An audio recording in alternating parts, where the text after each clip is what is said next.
Mary Louise returned to her room and sat down to consider the best way out of her dilemma. The detective's friendliness, so frankly expressed, pleased her in a way, yet she realized his vigilance would not be relaxed, and that he was still determined, through her, to discover where Grandpa Jim was hidden. An uncomfortable degree of danger had already been incurred by her unconsciously leading the officer to Dorfield. He knew now that the man he was seeking was either in this city or its immediate neighborhood. But unless she led him to the exact spot, to the dwelling of the Conants, it would take even this clever detective some time to locate the refugee. Before then, Mary Louise hoped to be able to warn Grandpa Jim of his danger. That would prevent her from rejoining him and her mother, but it would also save him from arrest.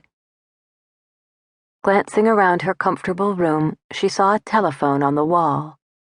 Beside it, on a hook, hung the book containing the addresses of the subscribers. She opened the book and, glancing down its columns, found Conant, Peter, R1216 Oak Street, Blue, 147. Why hadn't she thought of this simple method of communication before? It would be quite easy to call Mr. Conant and tell him where she was and have him warn Grandpa Jim that a detective was searching for him. She went to the telephone and took down the receiver. "Officer?" cried a sharp voice. "What number do you want?" Mary Louise hesitated. Then she hung up the receiver without reply. It occurred to her that the hotel office was a public place, and that the telephone girl would be likely to yell out the number for all to overhear. To satisfy herself on this point, she went downstairs in the elevator and purchased a magazine at the newsstand. The telephone desk was nearby, and Mary Louise could hear the girl calling the numbers and responding to calls, while not 6 feet from her desk sat a man whose person was nearly covered by a spread newspaper which he appeared to be reading. But Mary Louise knew him by his striped trousers, and straightway congratulated herself on her caution. Undoubtedly the detective had figured on her telephoning, and she had nearly fallen into the trap. Back to her room she went, resolved to make no further move till morning.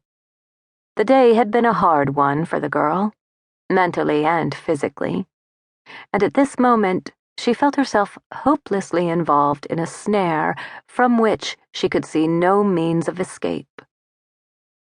She read a little in her magazine to quiet her nerves, and then went to bed and fell asleep. At daybreak, Mary Louise wakened to wonder if she had done right in running away from Miss Stern's school. Grandpa Jim had placed her there because he did not wish to take her with him when he left Beverly. And now she had come to him without his consent, and in doing so had perhaps delivered him into the hands of his enemies. Poor Grandpa Jim. She would never cease to reproach herself if she became responsible for his ruin. As she lay in bed, thinking in this vein, she allowed herself to wonder for the first time why her dear grandfather was being persecuted by the officers of the law, by the government of the United States, indeed, which should be just and merciful to all its people. Of course he was innocent of any wrongdoing. Grandpa Jim would never do anything to injure a human being, for he was goodness itself, and had taught her to honor truth and righteousness ever since she could remember. Never for a moment would she doubt him. But it was curious, when she came to reflect upon it, that he would run away from his enemies instead of facing them bravely. For many years he had hidden himself, first in one place and then in another. And now, at the first warning of discovery or pursuit, would disappear and seek a new hiding place. For she now realized